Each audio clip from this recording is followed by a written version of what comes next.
kami datang kepadamu. Bapa, kami datang kepadamu dan kiranya firman-Mu berbicara kepada kami. Pada siang hari ini, singkapkan, bukan untuk kami saudara dengar, tetapi kami beri hati yang rela untuk menghidupinya. Sehingga firman itu jadi daging dan menjadi kehidupan. Walaupun jauh dari sempurna, tetapi kami berikan hati seorang murid yang mau belajar, mau taat dan mau melakukan dengan segala kekurangan dan kelemahan kami. Biarlah kasih karunia-Mu menjadi sempurna di dalam hidup kami. Dalam nama Tuhan Yesus. Amin. Nah, saya ingin memulai dengan ini. Saya tidak menghakimi siapapun ya dalam hari ini. Saya cuma melihat perumpamaan. Ketika pandemik COVID-19 melanda, maka kita melihat satu pola orang-orang yang punya kesehatan itu kurang atau mepet atau punya komorbid, ya istilahnya apakah dia tua, sudah berusia dalam arti bukan hanya usia tetapi secara tubuh lemah, ataupun tidak perlu tua. Jujur saya kehilangan beberapa sahabat juga family dan saya menangisi mereka. Ya, saya salah satu orang yang baik adalah Pak Peter dari Sangkakala, sampai stafnya nangis sama saya. Nah, tetapi saya melihat satu garis benang merah yang tentu saja enggak 100%,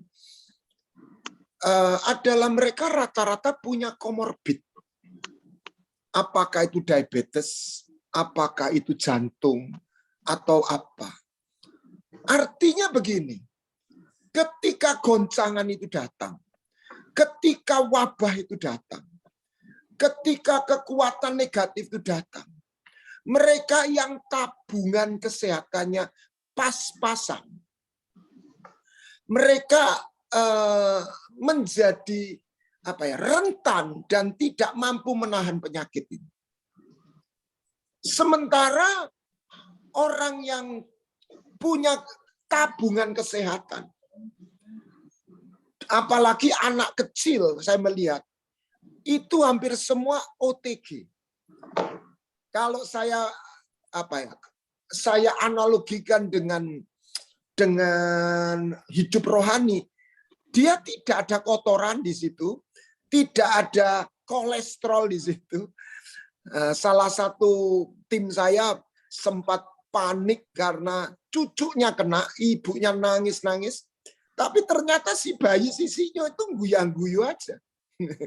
Panas enggak, sakit enggak, tapi di tes COVID positif. Nah, saya analogikan dengan hidup rohani. Karena tubuh bayi ini atau anak kecil ini bersih. Enggak ada kolesterol, enggak ada asam urat, enggak ada gula lebih, karena masih baru. Sehingga penyakit ini tidak menemukan pijaan untuk merusak dan bikin goro-goro dalam tubuh si anak ini. Nah, saya menganalogikan ketika goncangan akhir zaman itu datang. Setiap anak Tuhan nggak boleh pas-pasan. Harus punya tabungan rohani yang lebih dari pas. Saya nggak katakan tabungan jasmani, ini isu yang lain. Tetapi tabungan rohani. Kalau dia tidak punya tabungan rohani, dia tidak bisa makan sendiri. Nggak punya tabungan firman, dia akan mati kelaparan. Nah, di situ pentingnya sebuah istilah yang ada di Alkitab. Yang hari ini kalau Anda amati apa yang saya sampaikan, setiap kali saya menyampaikan, itu adalah concern yang Tuhan taruh. Saya tidak katakan concern saya. Adalah tentang pemahaman anak Tuhan, itu melangkah, tidak berhenti dari Injil keselamatan, tetapi memahami apa yang dalam Alkitab dikatakan Injil kerajaan. Ada satu ayat dalam Matius 24 dikatakan Injil kerajaan harus diberitakan kepada semua orang sebelum segala sesuatu itu terjadi. Dua-duanya Injil dari Yesus, kalau saya boleh petakan, tetapi mereka keduanya punya paradigma yang berbeda. Yang satu adalah cuma sehat, mungkin ada penyakit sedikit tapi nggak mati. Tetapi yang kedua, kita nggak cuma sehat, kita bugar. Kita bersih dari kotoran. Kita tidak punya kolesterol, asam urat, ataupun kadar gula yang lebih. Ini istilah, saya tidak ingin menghakimi yang kurang sehat, tetapi saya ingin analogikan dalam hidup rohani. Sehingga ketika terpaan penyakit itu atau goncangan kuasa maut itu atau kuasa jahat atau kuasa pandemik itu terjadi, tubuh ini mampu menahan. Nah, ini satu gambaran analogi antara jasmani dan rohani memiliki sebuah kesamaan. Nah, Injil keselamatan bicara pengampunan, bicara pertolongan. Injil kerajaan Injil keselamatan bicara reconciliation, bicara salvation. Injil keselamatan, Injil kerajaan bicara transformation, bicara qualification. Memenuhi syarat. Bukan hanya kasih karunia, tetapi bicara kebenaran.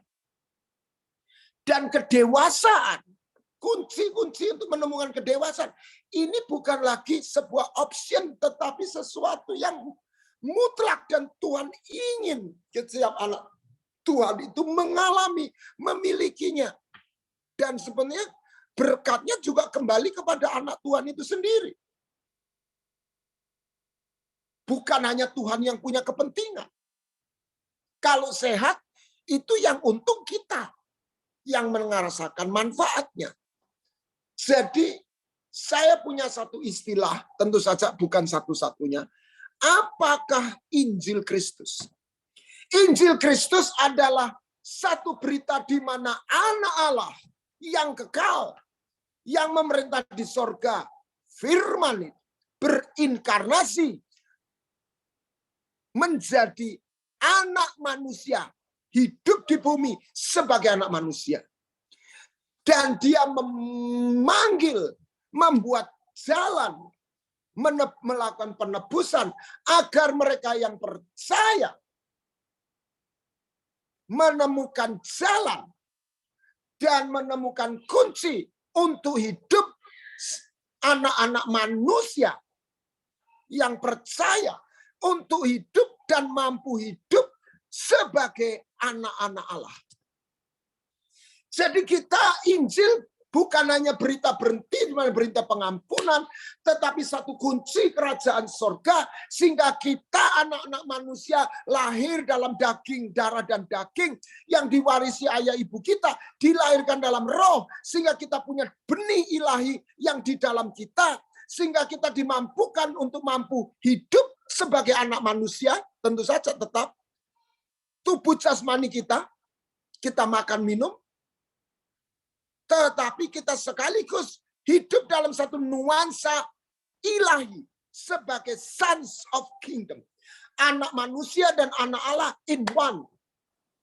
Jadi sekali lagi berita Injil adalah anak Allah berinkarnasi sebagai anak manusia untuk mengajar, membuatkan jalan, memanggil anak-anak manusia yang percaya untuk mampu dan hidup bertransformasi, untuk hidup dan berjalan di muka bumi sebagai anak-anak Allah.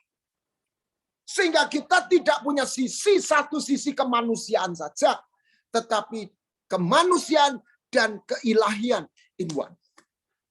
Nah, saya waktu melihat membaca kitab Wahyu dan disingkapkan 4 kerub atau serafim, makhluk yang menyanyikan kudus, kudus, kudus. Ada 4 wajah. Dan itulah mewakili personality dan karakter Yesus. Yang pertama adalah anak lembu. Anak lembu adalah menggambarkan seperti domba. Domba itu adalah gambaran menyerah, tidak melawan. Jadi Yesus anak domba, di Getsemani dia taat, dia memberikan dirinya disalib, dipukul, disiksa, dia nggak melawan. Ada sisi di mana kita belajar menjadi seorang murid. Katanya Yesaya memberikan pipi kita ditampar, membiarkan orang menginjak-injak punggung kita. Tetapi dia mengajari kita memiliki telinga dan lidah seorang murid yang mampu menyembuhkan orang. Karena kita sendiri melewati satu pertemuan dan kita rela. Tapi tunggu dulu, serafim yang kedua, wajahnya seperti singa. Singa dari Yehuda. Yesus hidup dengan satu otoritas. Yesus datang untuk mematahkan semua pekerjaan setan. Maka ada istilah PhD, Preaching, Healing, Deliverance. Ya, saya bukan orang nggak boleh sakit atau apa. Tetapi saya makin diyakinkan bahwa sebetulnya kesembuhan dan kesehatan itu adalah warisan kita. Sudah saatnya setiap anak Tuhan menemukan rahasia. Saya tidak katakan orang sakit berdosa, tidak. Tetapi kita perlu menemukan satu rahasia. Bagaimana kita mampu hidup dalam kesembuhan, bahkan kesehatan ilahi. Nah, bagaimana Yesus waktu digoncang oleh angin ribut di kapal. Buat saya itu adalah kuasa gelap yang hendak membunuh dia bersama muridnya. Dia dengan berdiri dengan satu otoritas dan berkata kepada angin ribut, diam, tenang. Dia hidup dengan otoritas seorang singa dari Yehuda. Pertanyaan saya, Yesus itu domba atau singa? Dua-dua. Jadi kita nggak boleh terjebak hidup satu dimensi, nyerah saja. Ada saatnya nyerah, ada saatnya kita bukan bernyerah. Tuhan berkata sama Musa, kamu jangan teriak-teriak minta tolong, kenapa engkau berseru-seru padaku? Berdiri, bangun, angkat tongkatmu, suruh orang Israel itu berangkat, angkat tongkatmu, belah laut. Tuhan memerintahkan Musa, engkau yang membelah laut. Aku sudah berikan otoritas. Inilah Injil Kerajaan. Wajah ketiga adalah anak manusia. Adalah hidup, kita harus tahu tatanan hidup sebagai anak manusia. Kita harus sekolah, kita harus punya perencanaan. Kita harus ngerti tatanan tubuh, hikmat. Makan nggak boleh ngawur. Ya, nggak semua yang bisa dimakan, misalnya. Kalau makan boleh makan pun berapa porsinya. Ya. Tetapi wajah keempat adalah Raja Wali. Ini bicara sorga. Salah satu peristiwa yang saya kagumi dan membuat saya terpesona adalah peristiwa ketika Yesus disalib. Di tengah penderitaan dan dia sedang melakukan misi dunia. Ini proyek dunia. Besar, penting, menentukan seluruh keselamatan manusia. Di tengah-tengah penderitaannya Yesus berkata kepada Maria, perempuan, inilah anakmu. Dia tunjuk Yohanes. Dan dia berkata kepada Yohanes, inilah ibumu. Dan sejak hari itu Maria dititipkan. Yesus menitipkan ibunya kepada muridnya yang dikasih adalah Yohanes. Saya mendapat satu peta. Maria adalah seorang janda. Karena Yusuf, ayah jasmani Tuhan Yesus, itu meninggal. Dan janda pada zaman itu adalah incomeless, powerless. Orang yang lemah. Maka di hukum Taurat selalu ada kata janda. Bahkan dia berkata, I'm defender of widow. I'm father of fatherless. Beda dengan konteks hari ini. Nah, saya tanda petik curiga untuk kehidupan sehari-hari karena Yesus anak sulung yang menanggung, yang mensupport biaya atau belanja bulanannya itu, biaya belanja bulanan for daily life dari Mother Mary ini adalah Tuhan Yesus sebagai anaknya. Jadi saya bayangkan Tuhan itu luar biasa. Tuhan itu dekat, jauh, tapi juga dekat. Tuhan itu besar, tapi dia juga kecil. Tuhan itu seperti domba, seperti bapak, tapi juga raja. Dia juga bicara tentang misi ilahi keselamatan yang luar biasa. Tetapi dia juga bicara, tetapi di tengah-tengah penderitaannya, ini istilah yang saya suka, dia ingat bicara duit blonjo, uang bulanan dari ibunya. Jadi ibu-ibu jangan minder kalau doa, jerit sama Tuhan, waktu uang belanjamu kurang. Tuhan Yesus tolong aku. Tuhan Yesus ngurus yang besar, Tuhan Yesus juga ngurus yang kecil. Jangan terjebak kita ngurus besar, tok kita lupa yang kecil. Tapi jangan hidup rohani kita hanya diisi hal-hal yang sehari-hari saja. Jangan hidup sebagai anak manusia tok. Kita harus belajar hidup sebagai anak Allah. Sekaligus anak manusia. Menghormati ayah ibu itu anak manusia. Bertanggung jawab atas keluarga. Dan seterusnya. Nah, jadi buat saya, kita harus punya kekristenan. Itu tidak boleh berhenti pada pengajaran. Percaya, supaya tahu, saya ini diberi tugas atau karunia pengajaran. Tapi saya mau katakan, hakikat esensi apa yang Injil Kristus bukanlah pengajaran, tetapi pengikutan. Jadi kita nggak boleh berhenti pada pengajaran. Tapi pengajaran itu harus menjadi daging, menjadi pengikutan, artinya berjalan bersama Tuhan. Jadi bagaimana how to be a son of kingdom adalah terjadi ketika kita berjalan di dalam Tuhan dan di bumi dan melihat surga, dimensi surga itu terbuka di dalam hidup kita. Nah, jadi kekristenan adalah sebuah pengikutan. Kekristenan adalah sebuah gaya hidup. Bukan sebuah berhenti pada sistem belief. Belief system adalah sarana. Pengajaran adalah sarana untuk membukakan pikiran kita. Bukan untuk kita dengar semata, tetapi untuk kita belajar menjadi sebuah gaya hidup. Mari kita buka dalam Amsal pasal 30. Saya mendapatkan sebuah pengertian yang indah. Bagaimana sosok Daud itu adalah ayat berapa ya? 28 atau 24 ya. Ada 4 binatang yang terkecil di bumi. Jadi ada 4 binatang yang terkecil di bumi, tetapi yang sangat cekatan. Terus, semut, bangsa yang tidak kuat, tetapi menyediakan makanannya di musim panas.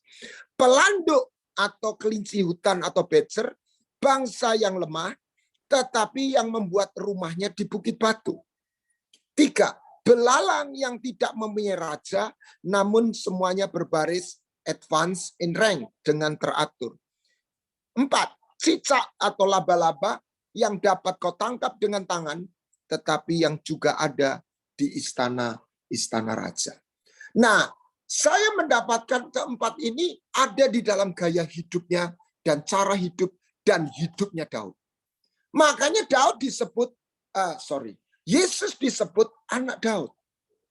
Dan saya mendapat pengertian, inilah cara hidup, gaya hidup, dan pengalaman hidup yang kita perlu alami. Yang bukan kita perlu, yang seyogyanya kita alami di dalam kehidupan kita. Sehingga kita tidak hanya hidup sebagai anak manusia,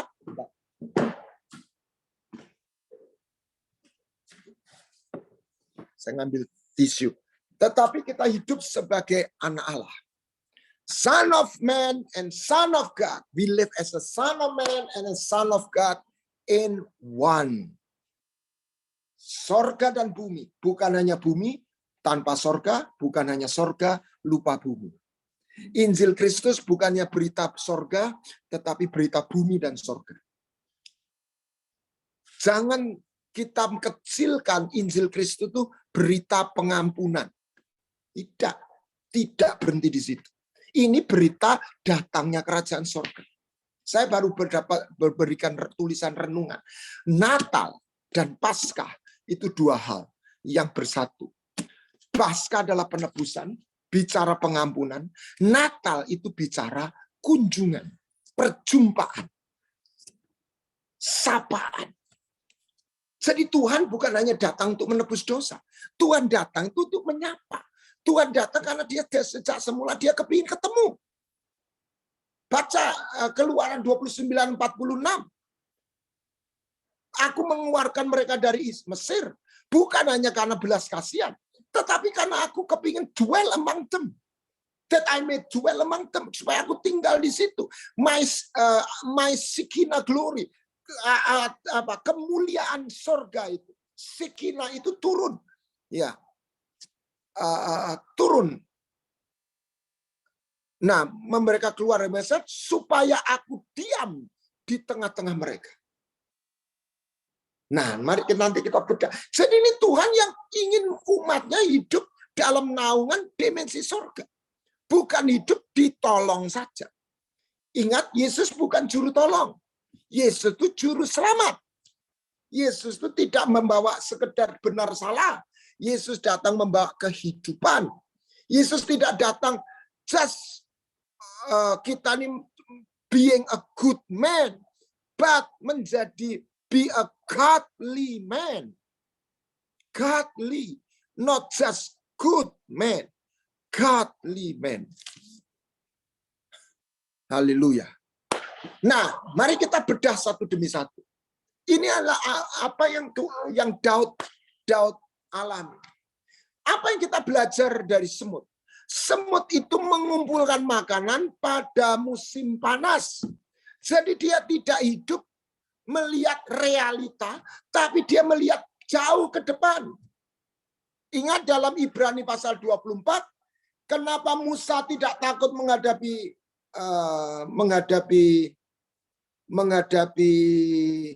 Fir'aun, karena pandangannya melihat jauh ke depan. Mana ini? Bentar. Saya enggak siapkan Musa.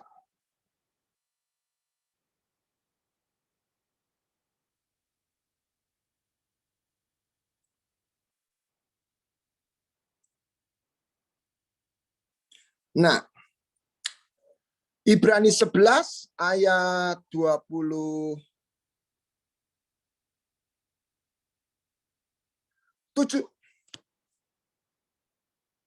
Ibrani 11, karena iman maka ia telah meninggalkan Mesir dengan tidak takut akan murka raja.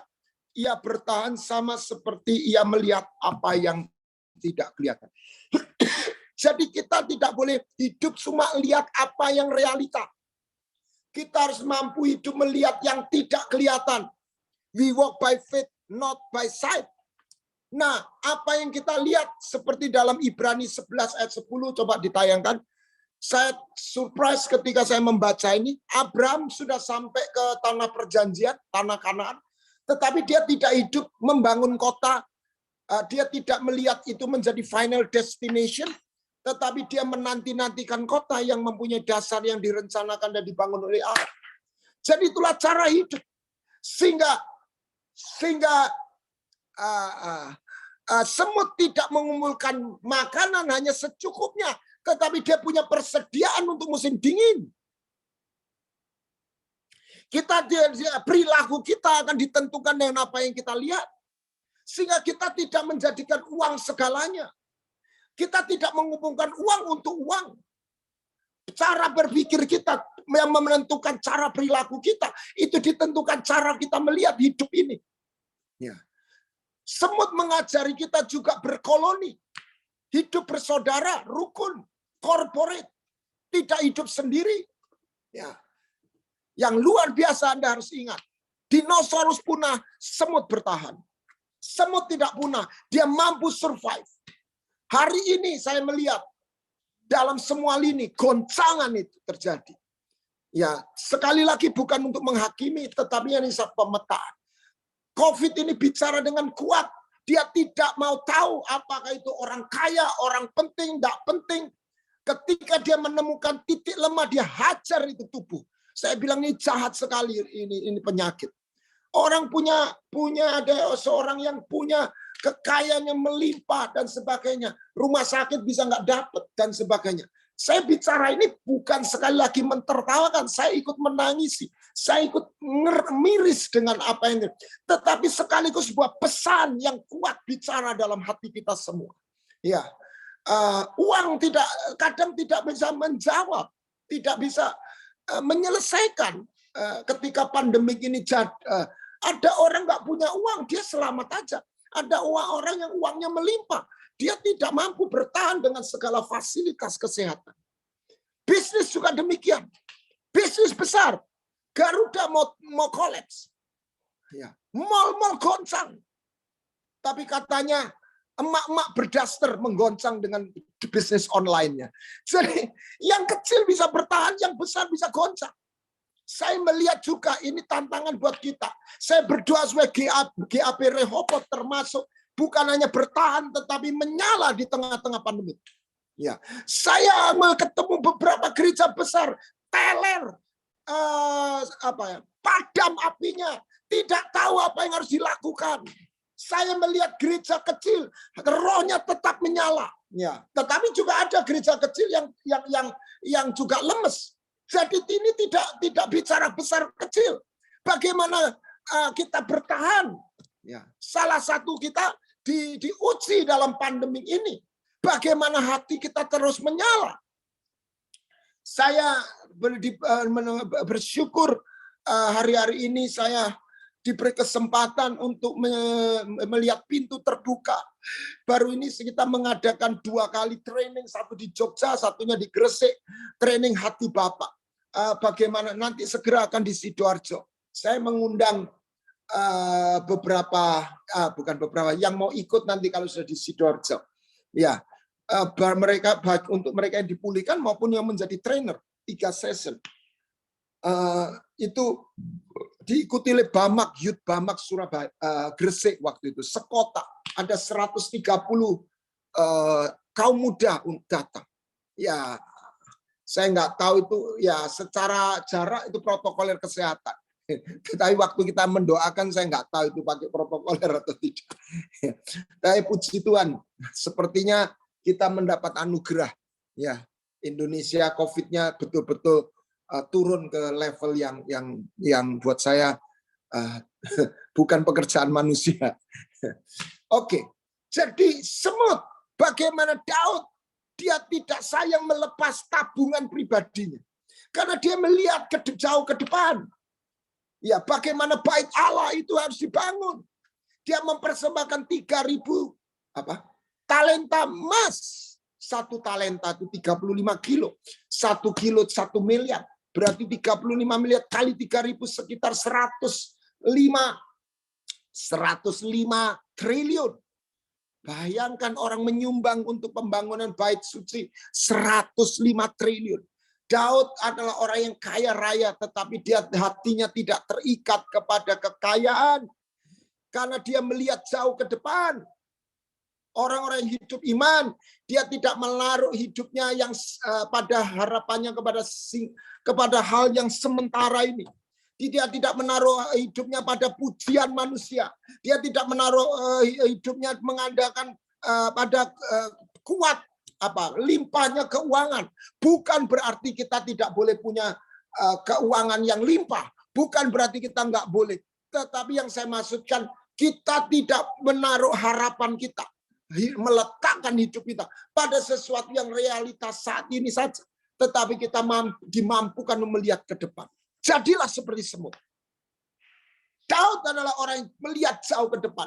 Dia mampu melihat Mesias yang akan datang.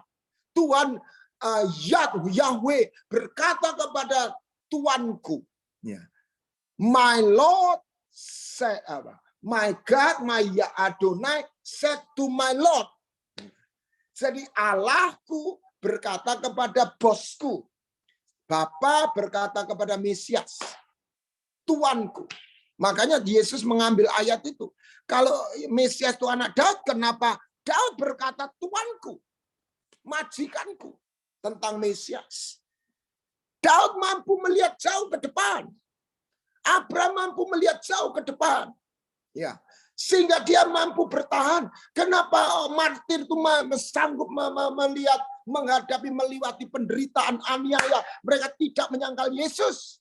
Karena mata mereka dibukakan. Mereka melihat sosok pribadi raja yang begitu mengasihi kita semua. Yang begitu setia, dan dia menyediakan bukan untuk hidup sementara 60, 70, 80, 90 atau 100 tahun. Tetapi kekekalan, keabadian. Kita sedang dipersiapkan masuk dalam keabadian. Yang kedua adalah Becer, pelanduk. Memang binatang lemah, tapi hidup di dalam satu shelter, di dalam satu perlindungan yang kuat, sehingga pemangsa tidak boleh menyentuh, tidak mampu menyentuh. Daud adalah seorang yang menghadapi satu bahaya ancaman. Bagaimana Raja Saul itu membenci dia, sehingga waktu dia main kecapi, Raja Saul mengambil tombak dan dilempar tombak ke dia 2 kali dan luput kedua-duanya. Saul tahu tidak mungkin dia bisa luput dalam jarak sedekat itu, apalagi dia seorang prajurit jenderal yang berpengalaman. Jadi Saul tahu persis ada intervensi surga, ada batu karang, ada kuasa kekuatan perlindungan yang melindungi Daud, yang membuat Daud tidak mampu dijamah. Itulah sebabnya dikatakan Saul ketakutan. Saul tidak takut kepada Daud dalam secara manusia. Bayangkan duitnya Daud sama duitnya Saul banyak mana waktu itu. Ya banyak Saul raja. Daud cuma tukang ngamen, gembala domba. Kedudukannya Daud sama Saul tinggi mana? Ya tinggi Saul. Kenapa Saul iri? Kenapa Saul takut kepada Daud? Karena Saul melihat sesuatu yang dia pernah alami, dia pernah miliki, dan tidak ada lagi. Adalah penyertaan Tuhan, adalah sorga yang terbuka di dalam hidup Daud. Ada Tuhan di dalam Daud. Ada pembelaan, ada perlindungan Tuhan. I can see the Lord be with you. Ini nggak bicara doktrin, ini nggak bicara teori, ini bicara realita. Sesuatu yang real. Saudara, saya ingin bersaksi. Bagaimana saya tidak ingin ini. Ada satu hamba Tuhan yang nanti saya bandingkan. Dua-dua mengalami bagaimana pekerjaan Tuhan. Yang pertama adalah saya. Saya ingin cerita bagaimana saya kena terjangkit COVID waktu Desember akhir dan Januari 2021.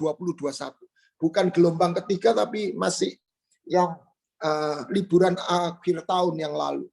Ya, puji Tuhan, secara umum saya nggak sesek, saya nggak masuk rumah sakit, saya hanya isoman di rumah. Tetapi cukup lumayan, saya sempat demam 1 malam. Setelah itu enggak, saya penciuman sempat hilang, lemes juga. Waduh, yang paling mulut ini pahit, nggak bisa makan, sudah nggak. Nah, saya waktu saya sharing sama grup pendeta, ada 3 pendeta hamba Tuhan yang nelpon saya, dan yang lucu tidak ada yang khawatir tentang saya, malah gimana ini Iron Man kok bisa kena katanya. Terus ada yang ketawa malah, sampean kena ya, kena. Wah, diketawai saya. Ya saya bukan menyalahkan. Aku lulus bulan Oktober. Ya sudah. Dia cerita dia sembuh. Paru-parunya masih kabut. Terus dia khotbah separuh terengah-engah. Dan dia minta Tuhan tiba-tiba itu sembuh. Wah, saya tertarik. Saudara, ngomong-ngomong waktu saya lempar ke grup pendeta, 2 atau 3 pendeta hamba Tuhan telepon sama saya secara pribadi, minta didoakan, ternyata dia juga kena COVID. Dan sempat sesek minta doa. Tim saya batuk-batuk, ketakutan, minta didoakan pastor. Ternyata enggak. Setelah lewat saya bilang, kowe iki nakal. Kowe iki ya watu-watu wis bingung njaluk aku doano. Padahal aku sing kena, awakmu ora apa-apa, saya bilang gitu. Ya. Nah, hal yang pertama yang saya ajarkan sama jemaat selain pokoknya kalau kena atau apa, hal peperangan tidak boleh atau jangan takut. Karena ketakutan itu membuat seluruh antibodi orang itu berhenti. Enggak kerja. Kasih obat kayak apa enggak jalan. Kalau takut. Hati mesti tenang. Nah, tapi gimana tenang kalau penuh dengan bayangan cerita-cerita. Nah, saya ditanya, Pak Guana takut atau enggak? Saya bilang, saya enggak takut atau takut. Saya enggak sempat mikir takut atau enggak takut. Saya merenungkan firman Tuhan. Jadi pikiran saya enggak kasih saya takut. Tetapi saya enggak katakan saya berani. Dan ini kesaksian saya. Saya nyembah, saya teringat teman saya yang yang sembuh dan mengalami kesembuhan pemulihan secara kesembuhan ilahi. Tuhan bilur-bilur menyembuhkan saya. Saya minta sembuh, wajar kan? Saya dibawa masuk hadirat Tuhan. Oh ya, saya minta tolong saya ngomong sama Pak Wesley, Gembala GKI Bahtera Surya Baru. Oh udah, dia punya paket obat. Jadi saya ini enggak ke dokter, saya juga enggak ke rumah sakit. Jadi saya dikasih satu paket obat. Nah ngomongnya juga sama. Sudah nggak usah ke dokter, Pak Guana kan penyembah. Sudah nyembah aja nanti kan sembuh loh lagi. Saya itu ya bingung sendiri. Orang-orang tuh loh kok podo apa ya? Nggak ada yang khawatir sama saya gitu. Yang lain tuh kok aduh ya sudah gini. Saya nggak dihibur. Cuma ya saya juga nggak merasa karena tidak sesak. Ya saya mau cerita yang ini. Lalu saya nyembah, saya masuk. Apa yang terjadi, saudara? Tuhan kasih saya hatinya. Saya menangisi jiwa-jiwa. Saya menangisi hamba-hamba Tuhan itu yang salah satu mertuanya meninggal. Istrinya saya semaput-semaput. Saya bilang, Tuhan tolong, saya tahu rasanya kehilangan. Saya bisa merasakan. Saya nangisi jiwa, saya doa untuk anak saya di Amerika. Pokoknya roh syafaat itu betul-betul mengalir. Sampai saya ini larut dalam penyembahan hadirat Tuhan. Rasanya tenang seperti orang kena morfin itu ya, obat penenang. Tidur saya. Bangun semua simptom hilang. Saya lari ke kamarnya istri saya bilang, rasanya aku waras ini. Nah, itu Selasa atau Rebu. Rebu saya dilawat, Minggu saya tes sudah negatif, Senin PCR negatif. Minggu antigen. Jadi Selasa saya khotbah lagi. Selasa yang lalu saya khotbah dengan muka saya lencu dan saya liwat Zoom aja dan banyak orang lihat. Saya kepingin tahu ini Pak Guana ini lagi apa gitu. Zoom di komunitas saya.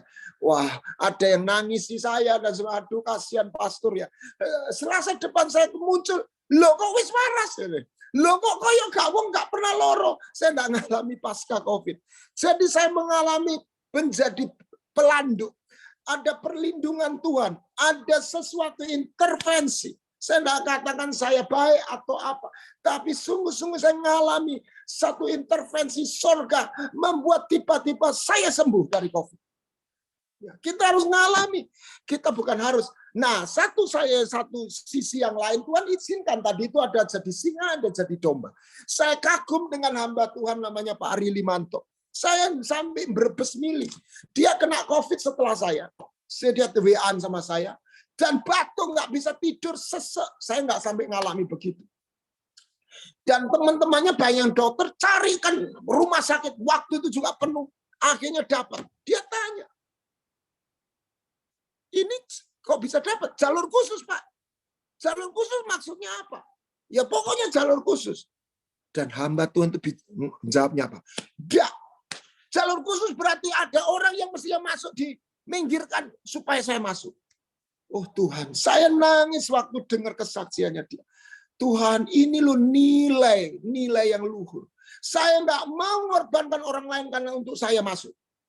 Lebih baik saya mati. Jadi jadilah si Pak Ari Limanto itu tidak masuk rumah sakit. Padahal udah sesek. Ya mungkin temennya khawatir juga.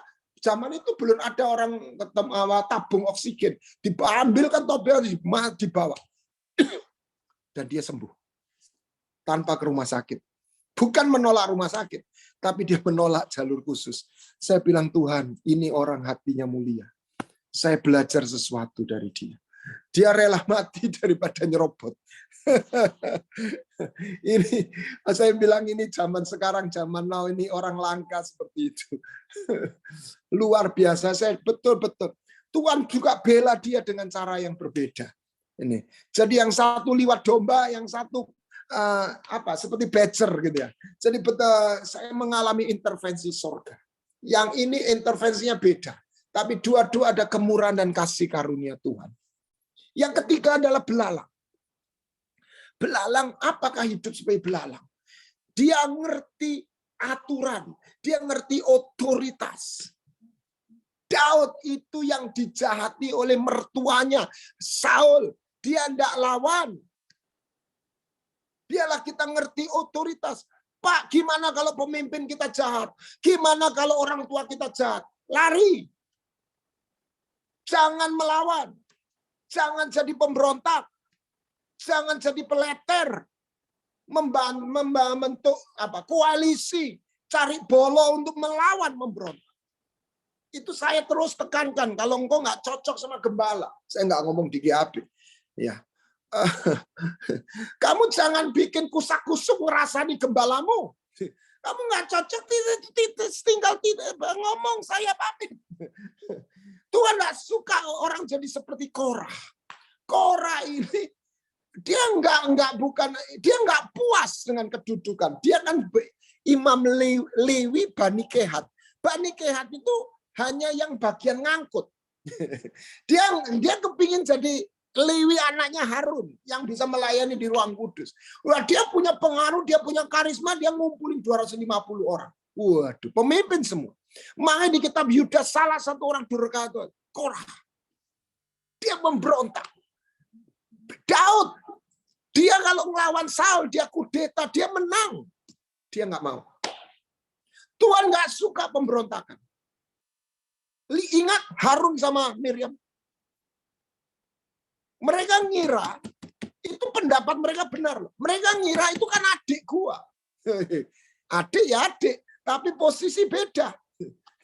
Bayangkan kalau Pak Jokowi punya kakak atau mas. Itu adikku. Tunggu dulu. Adikmu presiden. Beda. Jadi Musa itu dimaki-maki, dikata-katain. Tuhan enggak bilang Musa benar loh. Ini posisi pemimpin salah loh. Salah melangkah. Nikah dengan perempuan Kusi. Padahal dia orang Lewi. Jelas salah. Musa menanggung perbuatannya sendiri. Dari mana Bapak tahu? Anaknya Gersom. Tidak ada cerita. Saya menduga ada konflik dalam keluarga. Dan di kitab Hakim bin Musa bin Gersom. Cucunya atau cicitnya Musa jadi imam dalam bait Allah yang ada di Betel. Penyembahan lembu emas. Buatannya Yerobeam yang jadi Samaria itu. Itu aliran sesat. Ya, Musa menanggung kesalahannya sendiri. Tetapi Tuhan membela jabatan Musa. Dipanggil tuh Maria dan Harun. Sini, tak kasih tahu ya. Jangan ngomong, emangnya Tuhan bicara sama Musa saja. Jangan ngomong, aku juga diurapi. Orang lain aku bicara lewat mimpi. Sama dia ini, aku bicara face to face. Aku bicara seperti seorang sahabat. Kamu itu let call. Dia itu brigjen atau legend. Kamu jangan kurang ajar sama dia. Miriam gagal mengenali otoritas.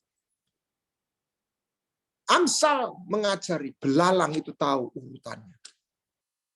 Ini kerajaan, ada levelnya, ada pangkatnya. Kita nggak berhak, dunia militer tahu. Saya orang yang marah-marah, protes waktu Pak Alek almarhum meninggal. Saya nggak terima Pak Alek itu meninggal seperti dilupakan, dibiarkan begitu saja.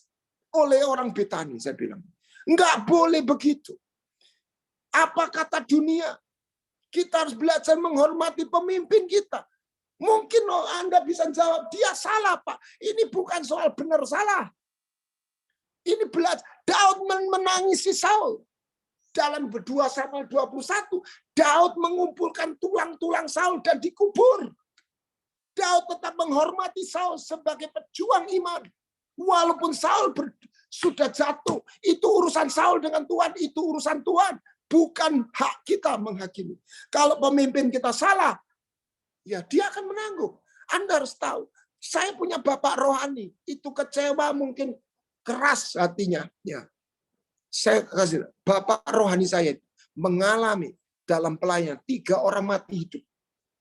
Ini orang luar biasa. Dulu pernah bermitra di awal-awal sama Pak Alex almarhum.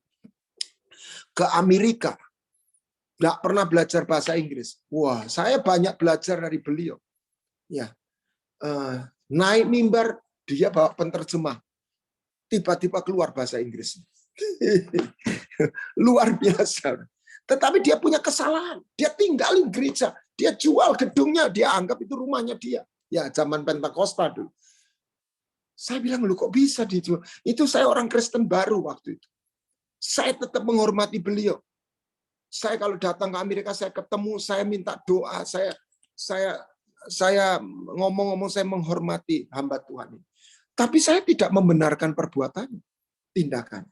Dan saya melihat sendiri beliau tidak dihukum Tuhan, tetapi beliau dibebas tugaskan. Mau pelayanan ke sini, pintunya tertutup semua. Beliau punya salah sama Tuhan. Tapi bukan hak saya untuk menghakimi. Jadi ini kerajaan. Jadi kita harus tahu senior kita. They advance in rank, belalang tahun. Itulah gaya hidup, cara hidup, pengalaman hidup. Saya pernah membimbing anak muda, bagaimana dia konflik sama keluarganya. Saya bilang, papamu boleh maki kamu, nggak kualat. Kamu jangan nudingkan jarimu ke ayahmu atau ibumu. Ibumu yang melahirkan kamu, ayahmu yang melihara kamu. Tapi dia salah, Pak. Tidak peduli. Kamu harus ngambil bawahnya. Jumuk nih sore, saya bilang. Kamu, kalau enggak tahan gimana? Lari boleh. Lari boleh. Melawan jangan. Karena itu ayahmu dan ibumu. Itulah kita menghormati otoritas. Tuhan bilang, hormati ayahmu dan ibumu. Supaya baik dan panjang umurmu di bumi. Yang keempat adalah cicak. Dia enggak punya bangsa yang binatang lemah, tapi hidupnya di istana. Apa kemuliaan kita? Apa kebanggaan kita? Kata kitab Yeremia, kalau orang bermegah, jangan dia bermegah karena dia kuat. Kalau dia pinter, jangan bermegah karena dia pinter. Jangan karena dia kaya, tapi dia bermegah karena kasih karunia Tuhan. Karena pengenalan dia akan Tuhan. Ya, Daud diangkat Tuhan jadi raja yang kaya, berkuasa. Tapi perhatikan, Daud tidak pernah membanggakan kekayaannya. Daud tidak membanggakan mengeman posisinya. Beda dengan Saul mempertahankan mati-matian. Daud rela kehilangan kerajaannya waktu Absalom masuk. Apa yang Daud pertahankan? Tuhan, jangan ambil hadiratmu dalam hidupku. Apa kemuliaan yang kita banggakan? Kasih setia Tuhan. Hadirat Tuhan jangan pernah hilang dalam hidup kita. Saya kalau seminar, Anda perhatikan, saya tulis nama saya. That's all. Saya pernah baru aja ditanya, gelar akademik Bapak apa? Saya tak iling-iling. Oh, saya nggak kroso punya gelar akademik itu 4. Ada doktor, ada insinyur, ada MDM, ada MTH. Ya, tapi saya nggak ingin bermegah dalam gelar-gelar akademik itu. Saya ingin bermegah dengan kasih setia Tuhan dalam hidup. Bukan berarti nggak boleh punya gelar, bukan berarti nggak boleh kaya, bukan berarti nggak boleh pinter. Tetapi biarlah kemegahan kita bukan pinter, bukan kaya, bukan kuat, bukan hebat, tapi kasih setia Tuhan, the presence of God. Itulah juga hati Musa. Dia mantan pangeran, dia S3, dia luar biasa, dia cerdas, dia berhikmat. Tetapi dia berkata, tunjukkanlah kasih karuniamu. Kiranya aku mendapat kasih karuniamu. Tunjukkan jalanmu. Dan Tuhan menjawab, hadiratku menyertaimu. Keluaran 33 ayat 15. Dan Musa berkata, kalau hadiratmu nggak menyertai aku, jangan suruh aku berjalan terus. Sebab dengan aku berbeda. Saya bahasakan. Apakah kemuliaan? Nah, ini bahasa LAI-nya jika engkau sendiri tidak membimbing kamu. Anda lihat NKJV, New King James. If your presence does not go with us, do not bring us up from here. Jikalau hadiratmu nggak menyertai, aku nggak mau melanjutkan hidup ini. Sebab kebanggaanku, andalanku, kekuatanku, kemuliaanku adalah kasih setiamu, hadiratmu. Itulah Daud. Daud merela melepas kerajaannya. Tapi justru tidak kehilangan. Karena Daud minta satu hal. Dia berkata di Mazmur 27 ayat berapa itu? Dia menyembunyikan aku. Dia jadi becer, jadi pelanduk. Dia tahu kekuatan yang melindungi dia. Bagaimana dia dikejar Saul, tidak pernah kena. Ya, pada in the secret place of his tabernacle, tempat rahasianya pada saat bahaya. Dan satu hal yang ku minta adalah diam di rumah Tuhan. Daud tidak bicara bait Allah secara jasmani karena bait Allah tidak ada waktu itu. Daud bicara tentang hadirat Tuhan di dalam hidupnya. Jadilah, milikilah gaya hidup dan pengalaman hidup sebagai semut, pelanduk atau becer atau marmut hutan, 3 belalang dan 4 cicak. Itulah cara hidup, gaya hidup, pengalaman hidup, anugerah hidup sebagai anak-anak Tuhan dan anak manusia dan yang mampu hidup, dimampukan hidup sebagai anak kerajaan. Jangan hidup sebagai orang biasa. Sebab Anda dan saya diadopsi menjadi anak dari Bapa Sorgawi yang ajaib dan luar biasa. Alami dan milikilah pengalaman, baik yang natural maupun yang supranatural di dalam hidup ini. Sehingga kita dimampukan melewati goncangan atau masa yang sukar, khususnya dalam masa pandemik ini. Kita tidak menjadi lemah, kita makin menyala, kita makin melihat keajaiban dan kasih setia Tuhan di tengah-tengah kesulitan dan tekanan hidup yang dialami dan harus dilewati banyak orang saat-saat ini. Kiranya Tuhan memberkati. Jadilah kuat, engkau yang disayang Bapa. Jadilah kuat, engkau yang ditebus dengan darahnya.